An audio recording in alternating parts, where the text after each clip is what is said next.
Very very good morning all my dear student, this is Pradyumna और हम आज start करने वाले हैं लेक्चर नंबर 8 चैप्टर नंबर 2, ठीक है ना। और हमारा सब्जेक्ट है बिजनेस स्टडी। ओके स्टूडेंट्स, तो स्टूडेंट्स हम अभी बात कर रहे थे जॉइंट स्टॉक कंपनी पे, ठीक है ना स्टूडेंट्स। तो जॉइंट स्टॉक कंपनी हमने आपको बता दिया था, इसके बारे में समझा दिया था और इसके बारे में हमने काफी कुछ पढ़ भी लिया ऑलरेडी, है ना। आज हम बात करने वाले हैं जॉइंट स्टॉक कंपनी की मेरिट्स पर स्टूडेंट। ओके, कि इस जॉइंट स्टॉक कंपनी की जो मेरिट्स होती हैं वो क्या क्या हैं। याद रखना, मेरिट्स और जो फीचर्स हैं वो लमसम एक दूसरे से मैच करते हैं, ठीक है ना। आप लोग देख भी रहे होंगे, हम लोगों ने ऑलरेडी सोल प्रोप्राइटरशिप और अदर चीजें भी पढ़ रखी हैं, जिसमें आपने देखा होगा कि जो भी अभी तक हमने पढ़ा वहां पर सोल प्रोप्राइटरशिप में भी या पार्टनरशिप में या अदर प्लेसेस पे जो हमारे फीचर्स आए या जो भी मेरिट्स आई थी वो सारे के सारे तो मिलते मिलते कुछ पॉइंट आए थे। ऐसा नहीं था कि सारे के सारे हमें नए पॉइंट्स मिले हों, कुछ नए भी थे कुछ पुराने भी थे। यानी एक बात तो हमें क्लियर हो गई होगी कि यहाँ पर जो भी हमें क्या है हम पढ़ रहे हैं तो एक दूसरे से सिमिलर पॉइंट्स काफी मिल रहे हैं, जिससे हमें हेल्प मिलती है क्या करने की, लर्निंग करने की स्टूडेंट्स। तो याद रखना, एक दूसरे की हेल्प से लर्निंग करिए, टीचर्स को और मेरिट्स को। तो इसमें क्या होगा कि आप जल्दी लर्न कर पाएंगे और अच्छा लर्न कर पाएंगे। ओके स्टूडेंट्स, तो अब हम स्टार्ट करते हैं merit of joint stock company. First point है लिमिटेड लायबिलिटी। अच्छा स्टूडेंट्स, अभी तक हमने पीछे के जो पोर्शंस उसको थोड़ा सा रिवाइज करते हैं। जैसे हमने सोल प्रोप्राइटरशिप की बात की थी। सोल प्रोप्राइटरशिप में क्या था कि जो भी एक पर्सन था उसने क्या करना था कि भाई अकेले ही सारे काम करने थे। अब जब कोई भी पर्सन अकेले ही सारे काम मैनेज करेगा, है ना, सब कुछ अकेले ही करने वाला है, कैपिटल भी अकेले ही सिंगल लगाने वाला है, तो उसका होगा क्या कि उसकी जो लायबिलिटी होगी वो अनलिमिटेड हो जाएगी। ऐसे पार्टनरशिप में भी हमने देखा था, ऐसे एचयूएफ में भी हमने देखा था, इन दो अनडिवाइडेड फैमिली में स्टूडेंट्स। तो अब हम यहाँ बात कर रहे हैं जॉइंट स्टॉक कंपनी की। अब लिमिटेड लायबिलिटी हमने कैसे, ये हमने फीचर्स में भी पढ़ा है फ्रेंड। हाँ सर पढ़ा है, तो एक बार हम इसको थोड़ा एक्सप्लेन करके समझते हैं। ओके स्टूडेंट, सपोज दैट आपने क्या किया, किसी कंपनी के शेयर्स परचेज किए और शेयर्स थे 100, ठीक है ना, ये तो शेयर्स थे, ठीक है ना, और कितने रुपए के थे, ₹10, तो टोटल कितने हो गए 1000 के। अब आपने जो पे कर दिए, ठीक है ना, वो थे 100 शेयर्स ₹8, यानी कि आपने 800 पे कर दिए। बट कंपनी की जो लायबिलिटी बन के आ रही थी, लायबिलिटी कितने की थी, कंपनी की लायबिलिटी थी 500 की। ओके स्टूडेंट, अब आप ये सोचिए आपके ऊपर कंपनी की लायबिलिटी 500 की बन के आ रही है, आप 800 पे कर चुके हैं, यानी कि आपसे 500 और लेना चाह रही है कंपनी। अगर कंपनी आपसे 500 ले लेगी तो कितना आपके पास से पे हो जाएगा, 1300 यानी 1300 स्टूडेंट। तो क्या आपको 1300 पे करना चाहिए? नो, है ना सर, हम क्यों एक्स्ट्रा पे कर दें? बिल्कुल ठीक बात है, आप बिल्कुल एक्स्ट्रा पे मत करिए, ठीक है ना। आपको कितना पे करना है, आपको पे करना है अपना रिमेनिंग बैलेंस, यानी कि 200। ओके, हम एक बार फिर से इसको एक एग्जांपल के थ्रू समझते हैं। कंपनी क्या करती है, इसके लिए कॉल करती है, ठीक है ना।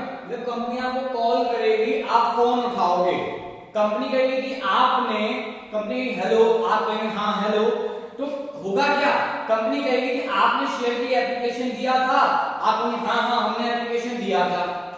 अब उसके बाद कंपनी कहेगी कि चलिए शेयर्स का पैसा दीजिए जल्दी से, तो आप क्या कहेंगे, हाँ हम देने को तैयार हैं, बताओ कितने भेजने हैं। कंपनी ने कहा कि आप 8 रुपीज के अकॉर्डिंग पैसे भेज दो, आपने भेज दिए, यानी कि कंपनी के पास पहुंच गए कितने 800, आपसे ले सकते हैं केवल 1000। अब बचे 200, कंपनी फिर से आपको कॉल लगाती है, हेलो, आपने कहा हाँ हाँ हेलो, तो कंपनी ने आपको बोला, समझना बात को, कंपनी ने आपको बोला कि हमें 500 रुपीज और चाहिए, आप फटाफट बेचिए। आप क्या करोगे, आप फट से कंपनी को पकड़ोगे, क्यों भेजूं, 500 क्यों भेजूं, मुझे अब केवल 200 रुपीज पे करने हैं, आप 500 डिमांड नहीं कर सकते मुझसे, समझे। तो ये पॉइंट होता है लिमिटेड लायबिलिटी का, ठीक है ना स्टूडेंट्स। नेक्स्ट पॉइंट हम समझते हैं ट्रांसफर ऑफ इंटरेस्ट। चलिए, ट्रांसफर ऑफ इंटरेस्ट की जब हम बात करें, बहुत अच्छा ये पॉइंट है ट्रांसफर ऑफ इंटरेस्ट का। तो ट्रांसफर ऑफ इंटरेस्ट में स्टूडेंट्स क्या होता है कि कोई भी अगर कंपनी है तो जैसे ही आपने किसी कंपनी के शेयर परचेज कर लिए, है ना, आपने कितने शेयर्स लिए थे, यही 1000 शेयर्स लिए थे। आज आपने कहा कि हमें ये शेयर्स नहीं रखने, हमें कैश में कन्वर्ट करने हैं। आप मार्केट में गए, ओपन मार्केट में, और आपने एक कोई भी पर्सन फाइंड लिया जो आपकी शेयर परचेज कर ले, और आपने उसको अपने शेयर सेल कर दिए। उसने आपके शेयर के बदले में क्या किया, पेमेंट कर दिया जितने का आपका शेयर था, ठीक है ना। तो बहुत इजीली हम किसी भी शेयर को कैश में कन्वर्ट कर सकते हैं student. It's called transfer of interest. Next है परपेचुअल एक्सपेंशन। अब हम जब इसकी बात करते हैं तो यहां पर क्या है, हमने आपको ये फीचर्स में भी एक्सप्लेन किया था कि कोई भी अगर कंपनी है तो उसकी सिचुएशन में हमेशा ध्यान रखिएगा, कोई भी अगर एक जो भी शेयर होल्डर है उसके कंपनी में रहने ना रहने से, डेथ से, रिटायरमेंट से, किसी भी चीज से कोई इफेक्ट नहीं पड़ेगा। कंपनी अपना रेगुलरली कंटिन्यू होती चली जाएगी, आप ध्यान रखिएगा इस चीज को। कंपनी अपना काम करती रहेगी, आगे सेम एज चलती रहेगी, पर्सन्स आएंगे जाएंगे, शेयर परचेज करेंगे, सेल करेंगे। बट कोई भी अगर पर्सन है उसकी डेथ हो जाती है, उस सिचुएशन में क्या होगा, उस सिचुएशन में जैसे ही डेथ होती है कोई दिक्कत की बात नहीं, उन शेयर्स को उसका जो भी नॉमिनी जो भी होगा उसको ट्रांसफर कर दिया जाएगा। वो शेयर्स को नहीं रखता है तो सेल कर देगा। So simple. ये कोई बहुत बड़ा इंपैक्ट उस पर नहीं पड़ेगा कंपनी पे। कोई भी अगर पर्सन है क्या हुआ, इंसॉल्वेंट हो गया तो क्या होगा, ठीक है वो इंसॉल्वेंट हो गया लेकिन कंपनी रेगुलरली कंटिन्यूअसली चलती रहेगी, मींस गोइंग कंसर्न, लगातार चलेगी कंपनी पे किसी भी एक शेयर होल्डर से इंपैक्ट नहीं पड़ने वाला। नेक्स्ट पॉइंट है fourth point, scope for expansion.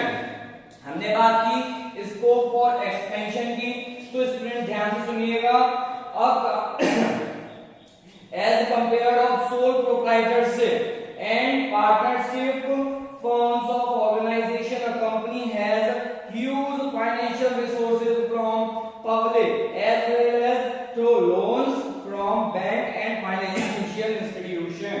अगर हमने बात की भाई, यहाँ पर हमने अभी तक काफी सारे हमने रीड कर रखे, जैसे सोल प्रोप्राइटरशिप। ओके स्टूडेंट्स, तो सोल प्रोप्राइटरशिप हमने क्या किया, ऑलरेडी स्टडी कर ली थी, साथ में पार्टनरशिप भी हमने स्टडी कर ली थी, और हमने क्या स्टडी किया, एचयूएफ में।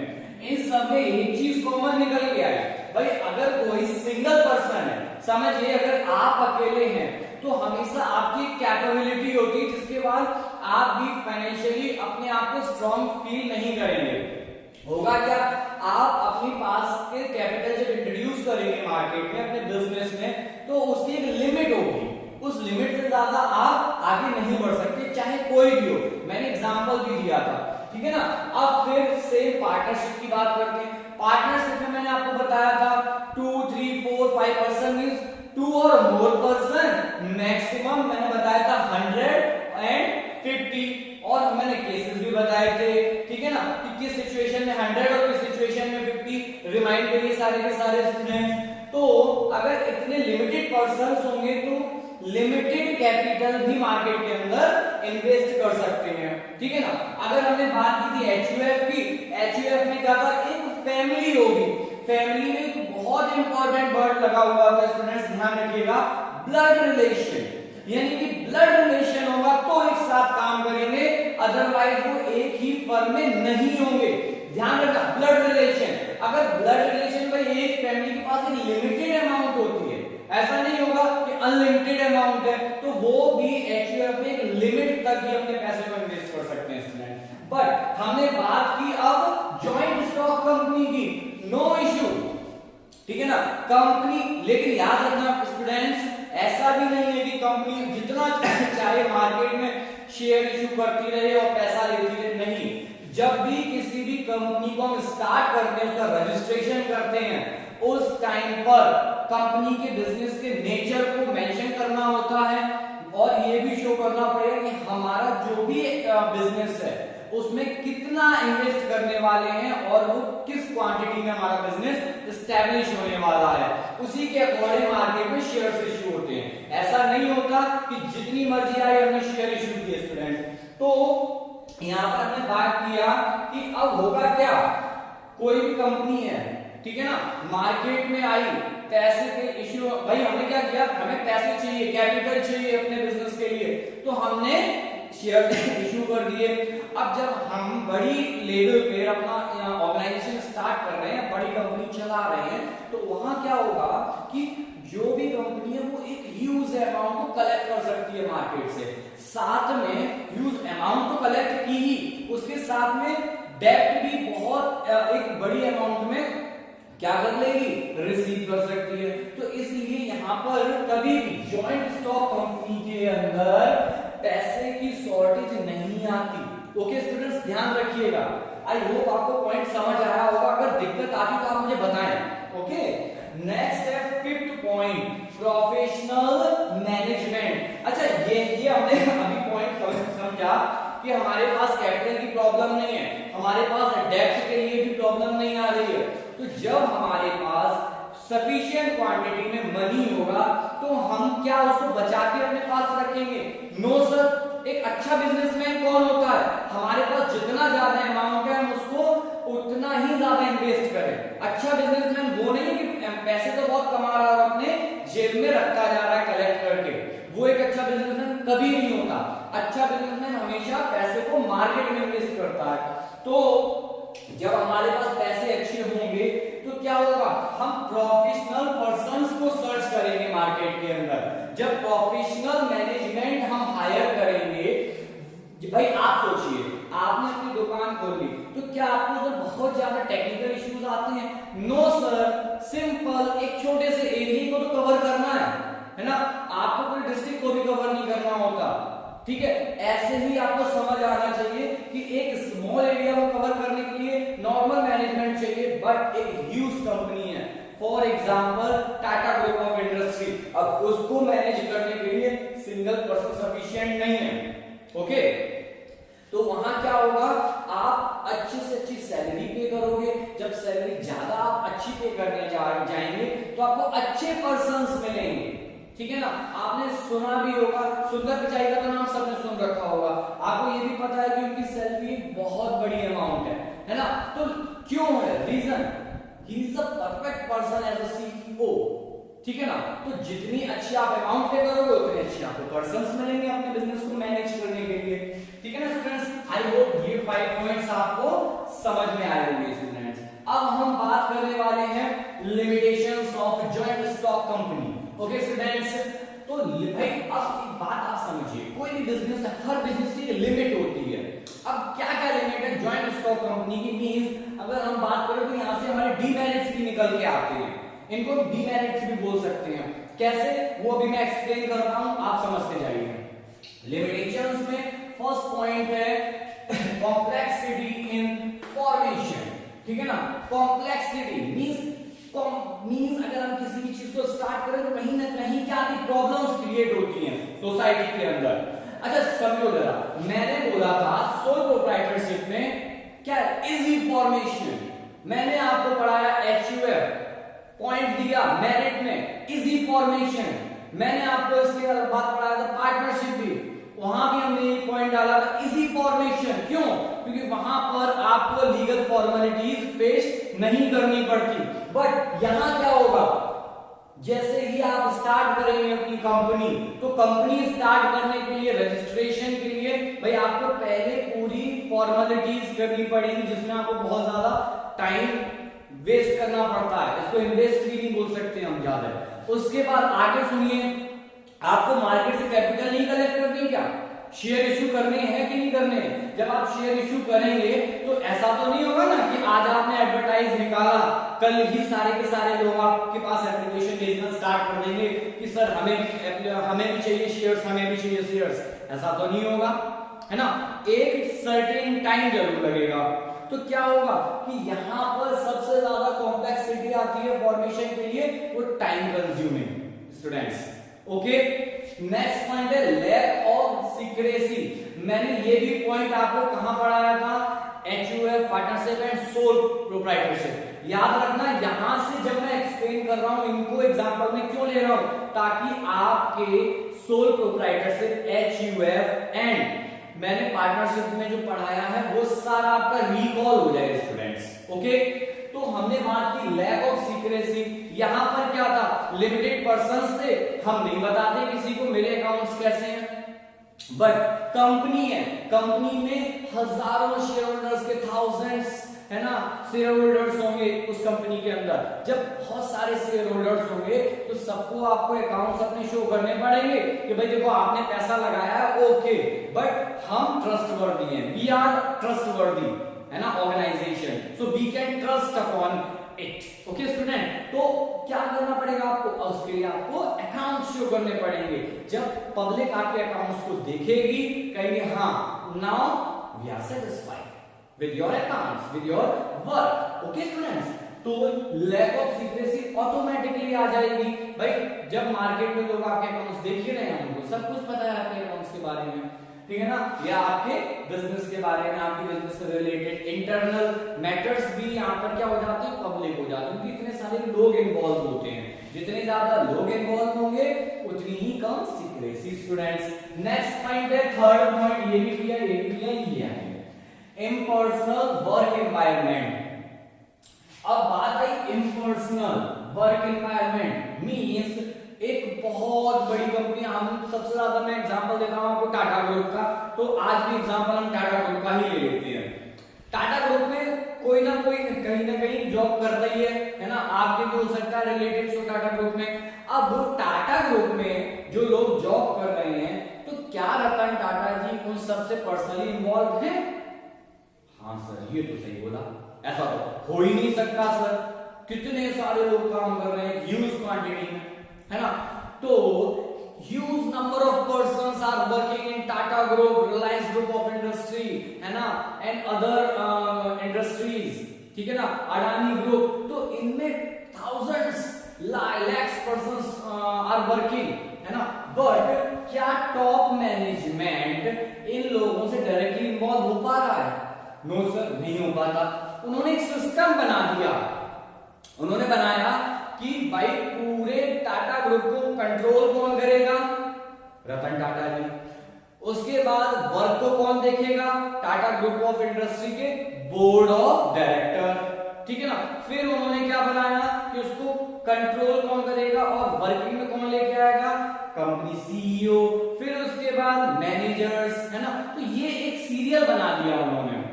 क्यों? क्योंकि यहां पर जहां नंबर ऑफ एम्प्लॉइज ज्यादा होते हैं, वहां पर किसी भी हायर अथॉरिटी को लोअर अथॉरिटी से डायरेक्टली लिंक करने में बहुत दिक्कत आती है।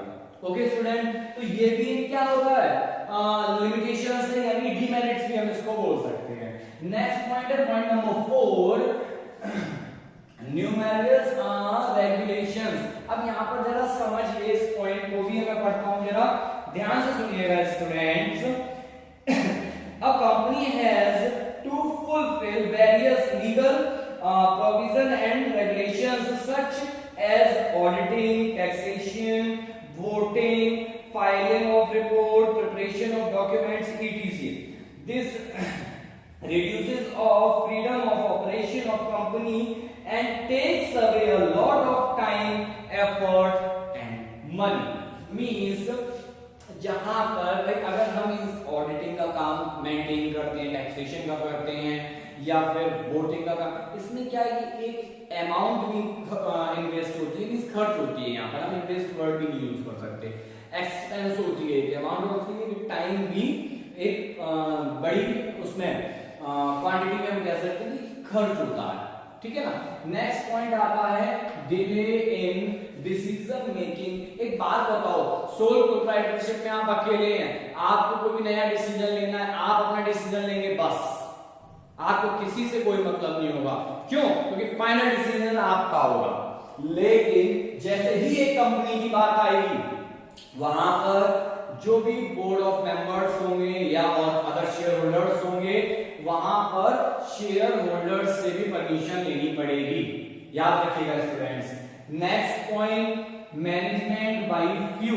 जब हम बात करते हैं मैनेजमेंट बाय फ्यू की, तो समझिए क्या ऐसा हो सकता है कि सारे के सारे शेयर होल्डर्स कंपनी को मैनेज करें या फिर मैनेजमेंट में पार्टिसिपेट करें? नो।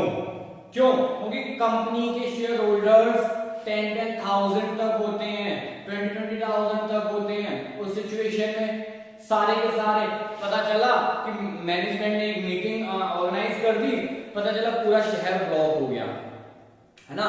तो इसलिए ऐसा नहीं हो सकता। जो भी मैनेजमेंट में शेयर होल्डर्स हैं, उनमें कुछ होते हैं बोर्ड ऑफ मेंबर्स या डायरेक्टर्स, केवल वही मैनेजमेंट में पार्टिसिपेट करते हैं, अदर मेंबर्स पार्टिसिपेट नहीं करते। इनको हम टॉप मैनेजमेंट भी बोल सकते हैं। इन्हीं लोगों की पूरी कैपिटल का एक ह्यूज पार्ट इन्वेस्ट होता है बिजनेस ऑर्गेनाइजेशन में। ओके स्टूडेंट्स, नेक्स्ट है कॉन्फ्लिक्ट इन इंटरेस्ट।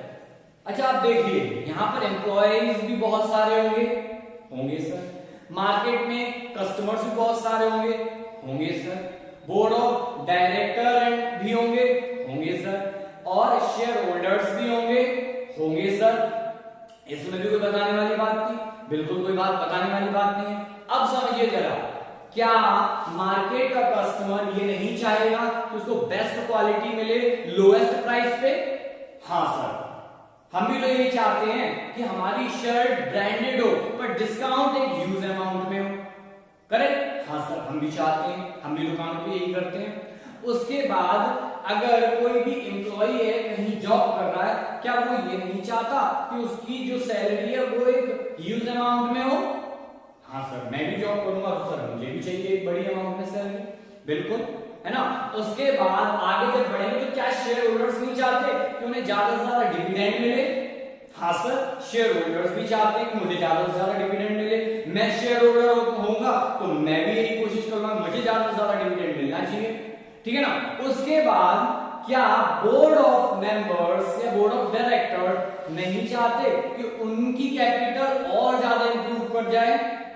हाँ सर, ये भी वो चाहेंगे, है ना, वो चाहेंगे कि उनका बिजनेस बहुत बढ़े। तो स्टूडेंट्स यहां पे आपस में क्या होता है? कॉन्फ्लिक्ट हो जाता है। क्यों? क्योंकि हर जगह सबको कंफर्ट जोन देना पॉसिबल ही नहीं है। ओके स्टूडेंट्स, तो बस यही पे प्रॉब्लम आ जाती है। तो आई होप स्टूडेंट आपको आज का लेक्चर समझ आया होगा। अगर आपको कहीं भी कोई प्रॉब्लम आती है students, then directly send your messages and you can talk to me directly, no problem student, but start your study and focus on your work students. Okay, this time is really very important for you students, because 11th is not a rest year student, है ना. This is the important year because this is the base for you, this is the commerce. Okay student, so start to prepare your base. Don't waste your time to other activities students, means wrong activity. You can use your talent somewhere else, but only focus on your study also.